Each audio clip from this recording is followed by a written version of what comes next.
Yes, thank you once again for another video segment um, of history by Maurice Revel, student at Liberty University. We're going to talk about Deborah Sampson. Deborah Sampson was the first known American woman to impersonate a man in order to join the Army to take part in combat. She was born in Plimpton, Massachusetts on December 17, 1760. Oldest of six siblings.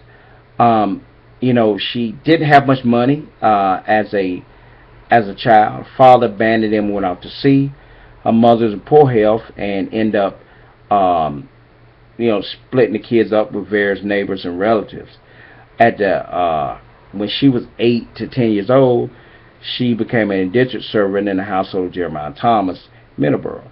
For 10 years, she worked at this house, but she worked in the field. She done hard work. She strengthened her body. She strengthened herself, and so and even in 1779, she was hired as a teacher in Middleborough Public School. But on May 20th, 1782, when she was 21, she enlisted in the 4th Massachusetts Regiment of the Continental Army as a man named Robert Shirtliff.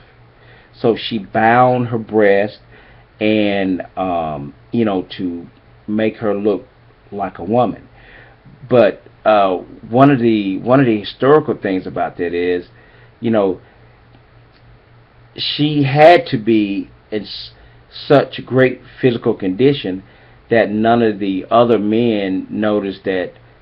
They kidded her about not growing hair, but they didn't know that she wasn't, a woman. Because she performed her duties as any other man. And back home, there were rumors that this was going on, and they excommunicated her from her church she was a part of, First Baptist Church.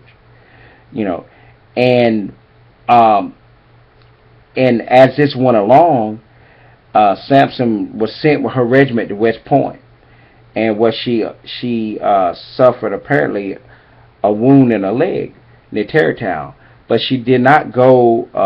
She tended to herself because she didn't want anybody to find out that she was a woman.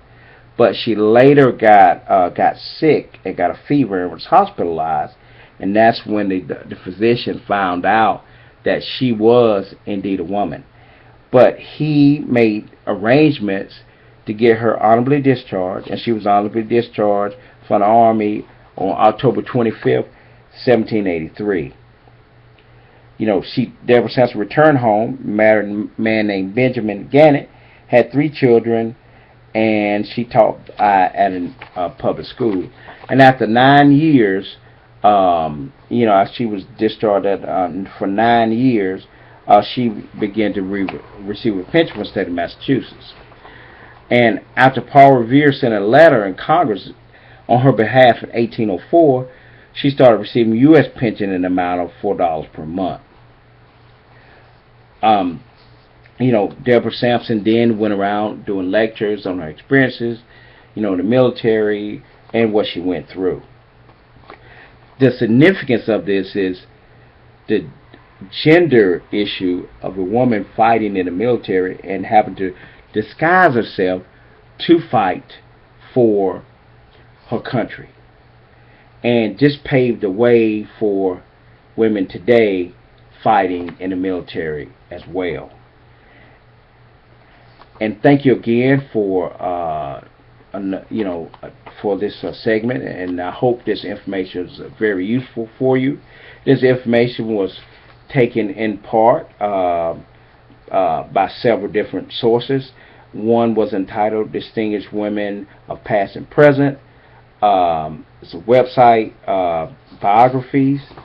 Also from She Bled in Secret by Judith Hiltner. Also by Stephen Bullock, The Masquerade, the Life and Times of Deborah Sampson, from the American Historical Review, Military and Government Collection, and also Early American Literature for She Bled in Secret by Judith Hiltner. Thank you once again.